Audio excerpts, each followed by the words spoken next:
दोस्तों, क्या होगा अगर कोई एलियन हमारी धरती पर रहने के लिए आ जाए और हम इंसानों को गुलाम बनाकर हम पर राज करे। कुछ ऐसा ही होता है जैक और नाइट्री के साथ, जो धरती की तरह ही दिखने वाले एक प्लेनेट पर रहते थे जिसका नाम पेंडोरा था। तो मूवी की शुरुआत जैक नाम के एक नेवी को दिखाते हुए होती है जो अपनी फैमिली के साथ पेंडोरा नाम के प्लेनेट पर रहता था। असल में कुछ साल पहले जैक और उसकी वाइफ नाइट्री ने अपने प्लेनेट को इंसानों से बचाने के लिए उनसे जबरदस्त मुकाबला किया और उन्हें ये प्लेनेट छोड़कर जाने के लिए मजबूर कर दिया था। जैक अपने परिवार के साथ बहुत खुशी से जिंदगी बिता रहा होता है। यहाँ हमें पता चलता है कि जैक के अपने 3 बच्चे भी हैं और इनके अलावा जैक ने 2 और बच्चों को गोद लिया था। उनमें से एक बच्ची उसकी पुरानी साथी की थी जो उसे जन्म देने के बाद मर गई थी और जैक ने उसका नाम कीरी रखा था, और दूसरा बच्चा इंसान का बच्चा था। यहाँ बताया जाता है कि जब इंसान पेंडोरा प्लेनेट से वापस जा रहे थे तब वो बच्चा पेंडोरा में ही रह गया था और ये उस कर्नल का बेटा था जो कि मारा जा चुका था। और तब से जैक और उसका परिवार ही उसका ख्याल रखता था और उन्होंने इसे स्पाइडर नाम दिया था। यहाँ के लोग ये मानते हैं कि उन्हें ये जिंदगी देवी आवा से मिली है, इसलिए वो लोग उनके लिए अपनी जिंदगी भी न्योछावर कर सकते थे। सब कुछ बहुत अच्छा चल रहा होता है। स्पाइडर जैक के बच्चे के साथ खेल कूद कर बड़ा होता है और स्पाइडर के लिए भी वही उसका परिवार था, लेकिन नाइट्री उसे नहीं अपनाती क्योंकि उसके लिए वो अब भी इंसान का ही बच्चा होता है। जैक अपने बच्चों को तीर चलाना, मछली पकड़ना, दुश्मनों से लड़ने जैसी कई चीजें सिखाता है। फिर एक दिन नाइट्री और जैक देखते हैं कि आसमान में एक तारा चमक रहा है और वो उनके प्लेनेट की तरफ बढ़ रहा है। वो जब थोड़ा पास आता है तब उन्हें पता चलता है कि वो स्पेसशिप है और इंसान फिर से उनके प्लेनेट पर हमला करने के लिए आ रहे हैं। इंसानों की स्पेसशिप जब पेंडोरा पर लैंड करती है तो उसकी तेज आग की वजह से जंगल में आग लग जाती है और सब कुछ बर्बाद होने लगता है। शिप से कई सारे रोबोट बाहर आते हैं और इन्हें इंसान कंट्रोल कर रहे होते हैं और वो इस बार पूरी तैयारी के साथ आए थे। उनके पास बड़ी बड़ी मशीनें थी जिससे वो वहाँ के पेड़ पौधे और जानवरों को कुचल रहे थे। लेकिन जैक और नाइट्री के पास इस बर्बादी को देखने के अलावा और कोई रास्ता नहीं था। वो दोनों रो रहे होते हैं। इसके बाद हमें लैब का सीन दिखाया जाता है जहाँ एक अवतार जागता है जो नेवी के लोगों की तरह नीले शरीर वाला होता है और वो बेकाबू होकर अपने आसपास खड़े दूसरे अवतार को मारने लगता है। बाकी के अवतार उसे पकड़ने की कोशिश करते हैं लेकिन वो काबू में नहीं आता। इसके बाद वो सारे अवतार मिलकर उसे पकड़ लेते हैं। यहाँ हमें पता चलता है कि वो कर्नल का अवतार है जिसे नाइट्री ने लड़ाई में मार दिया था। कर्नल को वापस जिंदा करने के लिए उसे आधुनिक तकनीक की मदद से नेवी का रूप दिया गया था और इसी तरह कई इंसानों को नेवी बनाया गया था ताकि वो पेंडोरा में रह सके। इसके बाद कर्नल के दिमाग में एक इलेक्ट्रिक चिप डाल दी जाती है जिसमें उसकी सारी पुरानी यादें होती है। कर्नल अब जैक से बदला लेना चाहता था। अब दूसरी तरफ दिखाया जाता है कि जैक और उसके साथियों ने इंसानों की ट्रेन पर हमला कर दिया है जिसमें हथियारों को ले जाया जा रहा था। वो सब लोग हथियारों को लूट लेते हैं। तभी वहां हवाई हमला होता है। जैक का बड़ा बेटा नेटियम भी वहां होता है जो हवाई हमले में घायल हो जाता है, लेकिन वो बच जाता है और जैक उसे अपने साथ घर लेकर आता है। इंसानों ने पेंडोरा वासियों के घर उजाड़ दिए थे, इसलिए अब सारे नेवी पहाड़ों में छुपकर रहने लगते हैं। दूसरी तरफ कर्नल और उसके साथी जैक को ढूंढते हुए एक बेस तक पहुंच जाते हैं जहां उसकी एक सीनियर ऑफिसर उसे बताती है कि उन्हें जैक को जल्दी पकड़ना होगा क्योंकि वो उनके लिए मुसीबत बनता जा रहा है और अब कर्नल ही उसकी आखिरी उम्मीद है। वो कहती है कि वो लोग पहाड़ों में कहीं छुपे हुए हैं, इसलिए उन्हें पकड़ना मुश्किल है। इसके बाद कर्नल जंगल में जाता है जहां जैक के बच्चे खेल रहे होते हैं। जब जैक के बच्चे उन्हें देखते हैं तो वो तुरंत जैक को इस बात की खबर देते हैं। जैक उन्हें तुरंत वहां से निकलने के लिए कहता है। अब जैक के बच्चे वहां से जा ही रहे होते हैं कि तभी कर्नल और उसके आदमी उन्हें पकड़ लेते हैं। कर्नल उन सबको अपने साथ ले जाना चाहता था लेकिन तभी वहां नाइट्री और जैक भी आ जाते हैं। नाइट्री पेड़ के पीछे छुपकर कर्नल के एक आदमी पर तीर चला देती है और किसी तरह वो लोग अपने बच्चों को बचा लेते हैं, लेकिन स्पाइडर वहीं रह जाता है और कर्नल उसे पकड़ लेता है। यहाँ कर्नल को पता चल गया था कि स्पाइडर उसी का बेटा है, इसलिए वो उसे अपने साथ ले जाता है। इसके बाद जैक नाइट्री से कहता है कि उन्हें ये जगह छोड़नी होगी क्योंकि कर्नल उससे अपनी मौत का बदला लेना चाहता है और वो लोग स्पाइडर के जरिए उनका पता लगा लेंगे, इसलिए वो नहीं चाहता था कि उसकी वजह से किसी और की जान जाए। अब दूसरी तरफ हम देखते हैं कि कर्नल जैक का पता जानने के लिए स्पाइडर को बहुत टॉर्चर कर रहा था, लेकिन स्पाइडर उसे कुछ भी नहीं बताता है। कर्नल सोचता है कि स्पाइडर एक इंसान है, इसलिए उसे इंसानों की तरह ही समझाना चाहिए। वो स्पाइडर को बताता है कि वो ही उसका असली बाप है और उसने जानबूझकर उसे पेंडोरा में छोड़ दिया था,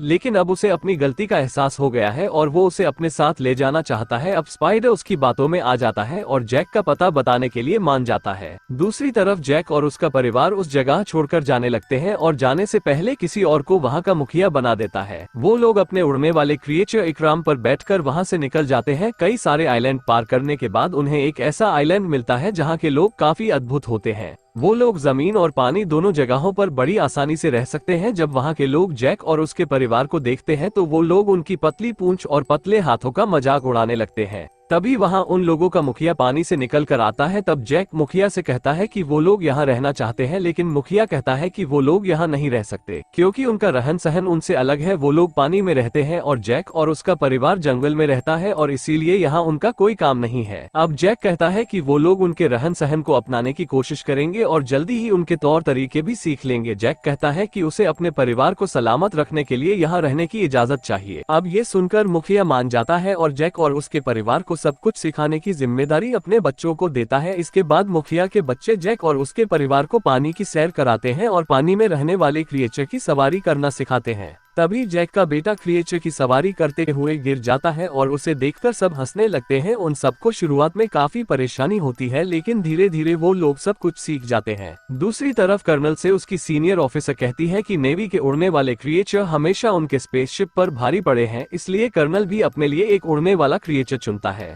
और उसे कंट्रोल करने की कोशिश करता है ताकि वो उनसे बराबरी का मुकाबला कर सके। इधर जैक और उसके बच्चे धीरे धीरे नए माहौल में ढलने लगते हैं, लेकिन एक दिन मुखिया का बेटा अपने साथियों के साथ जैक की बेटी कीरी का मजाक उड़ाता है और उसके साथ बदतमीजी करता है। लेकिन तभी वहाँ कीरी के भाई आ जाते हैं और मुखिया के बेटे के साथ लड़ने लगते हैं। जब जैक को इस बारे में पता चलता है तो वो अपने ही बच्चों को डांटने लगता है। वो कहता है कि वहाँ रहने के लिए उन्हें सबसे दोस्ती बनाकर रखनी होगी और इसीलिए जैक रॉक को मुखिया के बेटे से माफी मांगने के लिए कहता है। इसके बाद जैक का बेटा रॉक मुखिया के बेटे से माफी मांगता है और मुखिया का बेटा भी उसे माफ कर देता है, लेकिन ये उसकी चाल होती है। मुखिया का बेटा उसका दोस्त बनने का नाटक करते हुए उसे ऐसी जगह पर ले जाता है जहां बहुत बड़े बड़े मॉन्स्टर होते हैं। वो रॉक से कहता है कि वो लोग यहाँ शिकार करने आते हैं, लेकिन इस बीच वो लोग रॉक को अकेला छोड़कर वहाँ से चले जाते हैं। थोड़ी देर बाद रॉक को पता चलता है कि वो वहाँ पर अकेला है। रॉक जब पानी से ऊपर आता है तभी एक बड़ी सी मछली उस पर हमला कर देती है और रॉक खुद को बचाने के लिए भागने लगता है। मछली लगातार उसे खाने के लिए उसके पीछे पड़ी होती है,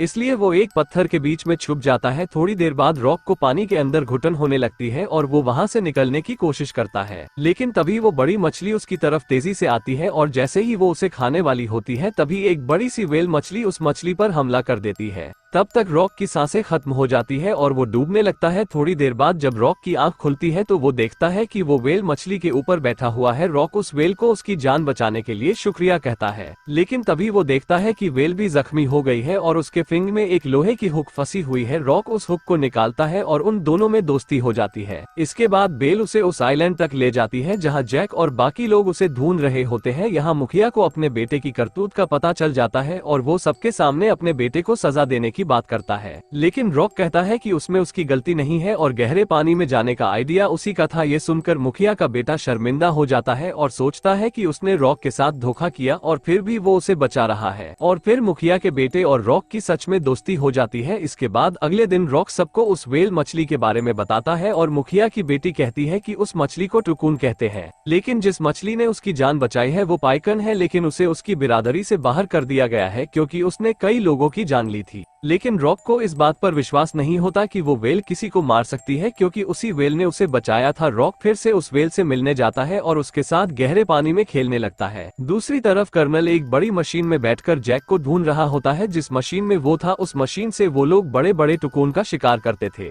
कुछ देर में कर्नल उस आइलैंड पर पहुंच जाता है जहां जैक और उसका परिवार था। कर्नल वहां के लोगों से जैक के बारे में पूछताछ करता है, लेकिन वहां के लोग कहते हैं कि उन्होंने जैक को नहीं देखा है। इस पर कर्नल उन लोगों को टॉर्चर करने लगता है, लेकिन स्पाइडर उससे कहता है कि वो लोग सच कह रहे हैं, उन्हें कुछ भी नहीं पता है। कर्नल अपने बेटे की बात मान लेता है, लेकिन जाने से पहले वो लोग उस गांव को आग लगा देते हैं। जैक और उसका परिवार उसी आइलैंड के दूसरे हिस्से में छुपा हुआ था। तभी मुखिया वहां जाता है और बताता है कि कर्नल उन्हें ढूंढते हुए वहां पहुंच चुका है। दूसरी तरफ कर्नल ये प्लान बनाता है कि वो लोग वहां के टुकून का शिकार करेंगे, इसलिए वो लोग मशीन के जरिए टुकून का शिकार करने के लिए आते हैं। दूसरी तरफ रॉक को पता चल जाता है कि पाइकन ने किसी की जान नहीं ली थी, बल्कि नेवी लोगों को मारने वाले शिकारी थे और इसका इल्जाम पाइकन पर आ गया था, जिसकी वजह से उसे बिरादरी से बाहर करके अकेला छोड़ दिया गया था। दूसरी तरफ कर्नल और उसके साथी कई मशीन गन की मदद से एक बड़े से टुकून पर हमला कर देते हैं जो अपने बच्चे के साथ तैर रहा होता है। वो टुकुन काफी चीख रहा होता है और आखिर में इंसान उसे मार देते हैं। इसके बाद वो लोग उसे अपने साथ लेकर आते हैं और उसके मुंह के अंदर जाते हैं। वो लोग उस टुकुन के गले के ऊपरी हिस्से में छेद करते हैं जहाँ से पीले रंग का लिक्विड बाहर आता है। यहाँ हमें पता चलता है कि उस पीले रंग के लिक्विड को पीने से किसी की उम्र नहीं बढ़ती है और इसीलिए इसकी कीमत बाजारों में काफी ज्यादा है, जिससे वो लोग बहुत पैसा कमा सकते हैं। जब आइलैंड के लोग उस टुकुन की लाश को देखते हैं तो उन्हें बहुत दुख होता है और बहुत गुस्सा भी आता है। वो लोग जैक को इसका जिम्मेदार मानते हैं और कहते हैं कि उसकी वजह से इंसान इन जानवरों को मार रहे हैं। इसके बाद ये लोग कर्नल और उसके साथी से लड़ने का फैसला करते हैं, लेकिन जैक कहता है कि वो लोग उनके आधुनिक हथियारों के आगे नहीं टिक पाएंगे। कर्नल का प्लान अब बड़े बड़े टुकुन मतलब पाइकन का शिकार करने का होता है, क्योंकि उसका शिकार करके लोग ज्यादा लिक्विड निकाल सकते हैं और ज्यादा पैसे भी कमा सकते हैं। टुकुन के शिकार को देखते हुए रॉक को पाइकन की फिक्र होने लगती है, इसलिए वो उससे मिलने के लिए जाता है। रॉक के भाई बहन उसे रोकने के लिए उसके पीछे जाते हैं। जब वो लोग पाइकन के पास पहुंचते हैं तो देखते हैं कि पाइकन को तीर लग गई है, जिसकी वजह से वो वहां से हिल नहीं पा रहा है। वो सब लोग उस तीर को निकालने की कोशिश करते हैं और इसी बीच कर्नल और उसके साथी उनकी तरफ आ रहे होते हैं। रॉक जैक को इस बारे में बताता है और जैक अपने साथियों के साथ वहां जाने के लिए निकल जाता है। फिर रॉक और उसके भाई बहन किसी तरह उस तीर को पाइकन के शरीर से बाहर निकालते हैं, लेकिन कर्नल के आदमी उनके पीछे पड़ जाते हैं। अब मुखिया की बेटी कर्नल के मशीन से मरने वाली होती है, लेकिन जैक का बेटा उसे बचा लेता है। फिर कर्नल उन्हें एक बड़े जाल में फंसा लेता है और उन्हें अपनी शिप पर ले जाता है।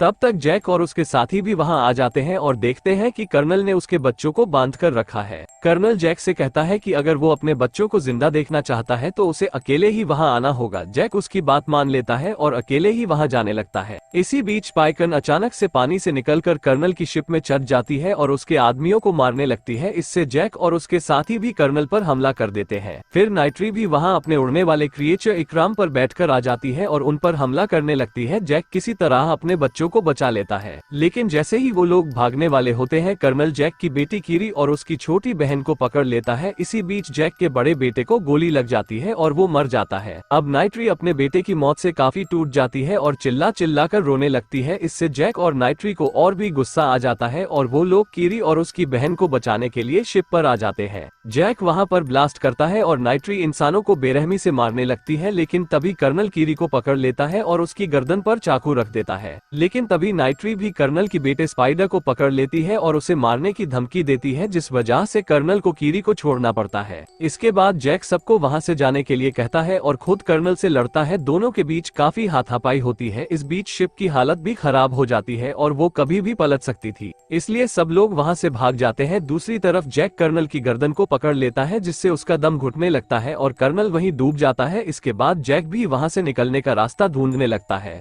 लेकिन नाइट्री और उसकी बेटी शिप में फंसे होते हैं और तभी कीरी उनके पास आती है और उन्हें रास्ता दिखाती है और जैक भी रॉक के साथ बाहर आ जाता है। अब दूसरी तरफ स्पाइडर को कर्नल मिलता है और वो उसे पानी से बाहर ले आता है, क्योंकि जब नाइट्री ने उसकी गर्दन पर चाकू रखा था तब कर्नल ने उसकी जान बचाई थी। लेकिन जब कर्नल स्पाइडर को अपने साथ चलने के लिए कहता है तो वो मना कर देता है और वो वापस जैक और उसके परिवार के साथ चला जाता है, जिसे देखकर जैक बहुत खुश होता है। इसके बाद जैक अपने बड़े बेटे की बॉडी को देवी आवा के हवाले कर देता है और उस पल को याद करता है जब उसने पहली बार अपने बेटे को गोद में उठाया था। और दोस्तों, इसी के साथ ही ये मूवी यहीं पर खत्म हो जाती है।